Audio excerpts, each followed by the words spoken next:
Hello friends, आप देख रहे हैं आपका चैनल शेयर बाजार विद आयुष। और दोस्तों, बात करेंगे इस वीडियो के अंदर अडानी पावर और अडानी विल्मार के ऊपर। तो अडानी पावर के अंदर आपने आज क्या देखा?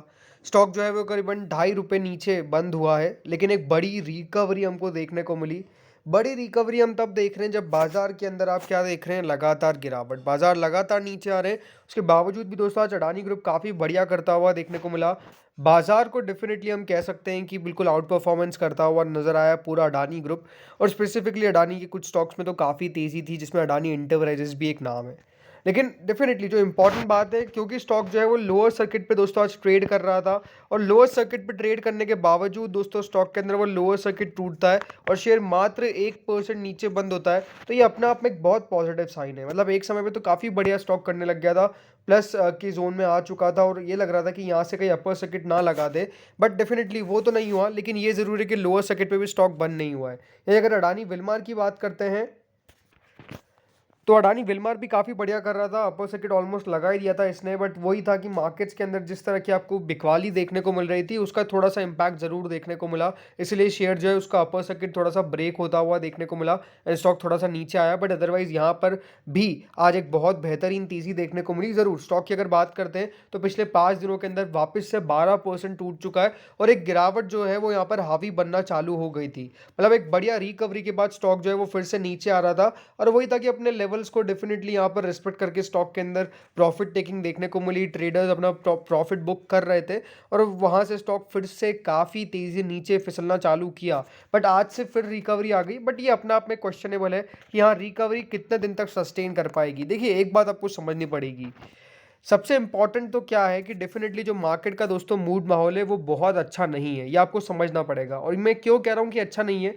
अगर आप निफ्टी को नज़र डालेंगे, निफ्टी के ऊपर नज़र डालिए, तो आप बाजार के अंदर क्या देख रहे हैं? साइडवेज मूव देख रहे हैं, लेकिन वो डाउन साइड के अंदर साइडवेज है। ऐसा नहीं कि अप साइड में ऊपर जा रहा है, नीचे जा रहा है बाजार। और कह सकते हैं कि जहां पे यूएस के मार्केट्स बहुत बढ़िया कर रहे हैं, उसके बावजूद भी हमारे मार्केट्स में गिरावट देखने को मिली। मतलब कल काफ़ी बढ़िया किया, लेकिन हमारी यहाँ पर डेफिनेटली अभी कह सकते हैं कि लक बाय चांस फैक्टर्स भी काफ़ी ख़राब निकल के आ रहे हैं।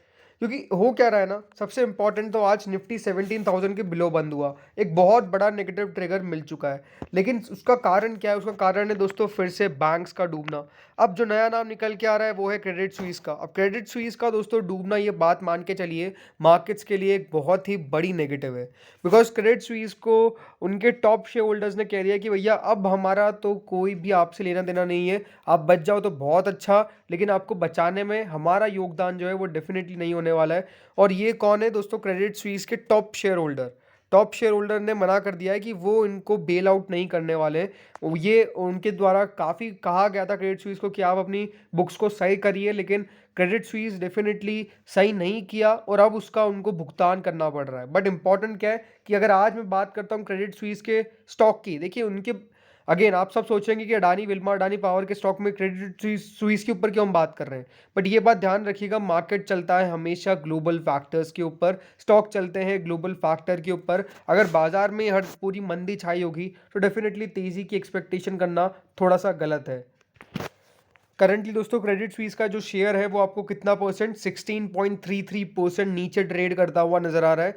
और ये बात अब साफ है कि डेफिनेटली क्रेडिट स्विस हो सकता है कि नेक्स्ट डिफॉल्ट हो जाए, बैंक ये एक डूब जाए। अपने आप में बहुत बड़ा ये बैंक था स्विट्जरलैंड का, एंड इसका डूब जाना definitely it's not a very good sign. Because SVB, फिर सिग्नेचर बैंक, और उसके बाद अगर क्रेडिट स्विस डूब जाता है तो ये मार्केट्स के लिए एक बहुत बड़ा झटका होगा, स्पेशली बैंक्स के लिए।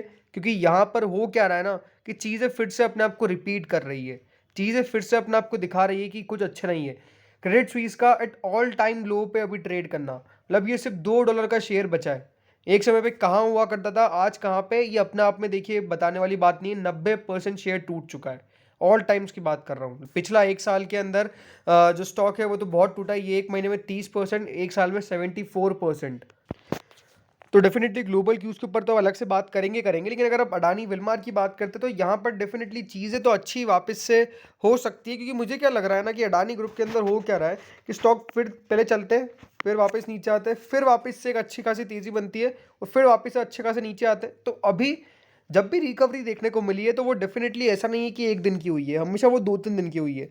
बट अगर ये प्रॉपर मार्केट्स के साथ चलते हैं, क्योंकि अगर ये मार्केट्स के साथ नहीं चलते हैं तो फिर तो बात बिल्कुल अलग है, क्योंकि मार्केट्स के अंदर डेफिनेटली आपने एक बड़ा फॉल देखा, लेकिन स्टॉक तब भी उतने नहीं पिटे। चांसेस तो ये भी थे ना कि स्टॉक काफ़ी आज नेगेटिव में बंद हो जाते हैं, बट एग्जैक्टली ऐसा हुआ नहीं। तो मुझे ये लगता है कि मार्केट्स के साथ प्रॉपर्ली अडानी ग्रुप नहीं चल रहा है, तो इसीलिए यहाँ पर अगर कल कोई रिकवरी भी आती है या फिर कोई तेज़ी भी आती है तो वो बहुत आश्चर्यचकित बात नहीं होगी, क्योंकि यहाँ पर स्टॉक्स के अंदर मूव अपने आप में दिख रहा है। यहाँ पर ट्रेडर्स जो है वो स्टॉक को चला रहे हैं और डेफिनेटली जो लेवल्स पे सही दिखता है वहाँ से वो डंप करना चालू करते हैं, और जो लेवल्स पे उनको गलत दिखता है वहाँ से वो डेफिनेटली बेचना या फिर वापस से खरीदना चालू कर देते हैं।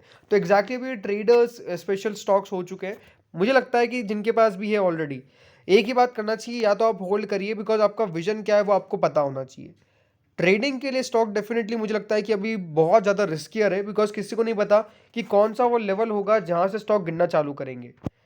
प्रीवियस डेटा देख के मैं ये कह सकता हूँ कि स्टॉक के अंदर यहाँ से फिर से अभी रिकवरी अगर आई है तो डेफिनेटली वो सस्टेन होनी चाहिए कम से कम 1 और 2 सेशन। तो हो सकता है कि आपको यहाँ पर ये कल कल और भी तेज़ी में दिखा दे, बट अगर कल ये गिर जाए तो ये डेफिनेटली आप संकेत समझ लीजिएगा कि मार्केट्स की गिरावट का असर जो है वो अब अडानी विल्मार, अडानी पावर, जो इस सर्किट वाले स्टॉक है उन पर भी नज़र आ रहा है। इसका मतलब ये है कि मार्केट्स के ख़राब माहौल में इनको भी डेफिनेटली अभी गिरावट के साथ ही बंद होना पड़ेगा। तो ये बात इंपॉर्टेंट है। अदरवाइज लेवल की अगर मैं बात करता हूँ तो मोस्ट इंपॉर्टेंट लेवल क्या है कि नीचे में कम से कम 345 को नहीं तोड़ना चाहिए। 345 को ऊपर में नीचे में नहीं तोड़ना चाहिए, और ऊपर में कौन सा लेवल, ऊपर में यही है कि अगर यहाँ पर बहुत बड़ी तेज़ी चाहिए तो कम से कम 480 के ऊपर एक बार बंद होना पड़ेगा। अगर ये 480 के ऊपर एक बार बंद हो गया तो मान के चलिए जो तेज़ी है वो बहुत ज़्यादा बढ़िया आपको देखने को मिल जाएगी। अडानी पावर के ऊपर बात करें तो अडानी पावर में तो डेफिनेटली चीज़ें बढ़िया हुई। स्टॉक जो है अभी भी 200 रुपये के ऊपर ट्रेड कर रहा है, मतलब आज लो सर्किट लग जाता था तो 200 के नीचे बंद होता, लेकिन हुआ नहीं। तो अपने आप में कुछ तो मार्केट भी संकेत दे रहा है कि डेफिनेटली स्टॉक में जो गिरावट आपने बहुत बड़ी देखी थी वो डेफिनेटली अभी उतनी बड़ी नहीं हो रही है, और मार्केट जो है वो फिर से थोड़ी सी वैल्यू क्रिएट करने में लगा हुआ है। अभी भी स्टॉक जो है वो ज़रूर 8 की पी पे ट्रेड करता है, बट डेफिनेटली एक बात आपको समझनी पड़ेगी कि अगर यहाँ पर समर का सीज़न है तो डेफिनेटली ये कोई बहुत बड़ी बात नहीं है कि आपको पता होना चाहिए कि डेफिनेटली समर के सीज़न के अंदर जो इलेक्ट्रिसिटी है उसका कंजम्पशन काफ़ी होगा, राइट। समर के अंदर इलेक्ट्रिसिटी का कंजम्पशन होगा और डेफिनेटली जो बिल्स है वो ज़्यादा आपको आते हुए देखने को मिलेंगे। तो ये पावर कंपनीज के लिए एक बहुत बढ़िया संकेत है, और अडानी पावर भी क्योंकि एक पावर कंपनी, तो मुझे लगता है कि इनकी नंबर्स के ऊपर भी उसका इम्पैक्ट आपको देखने को मिलना चाहिए।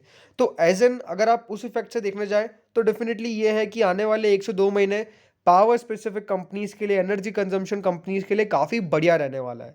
तो मुझे ये लगता है कि उस हिसाब से डेफिनेटली अभी भी होल्ड करने में कोई दिक्कत वाली बात नहीं है। अगेन विजन की बात है, अगर आपका विजन ही शॉर्ट टर्म का है तो डेफिनेटली आपको जब भी प्रॉफिट मिले उसको निकल जाना चाहिए।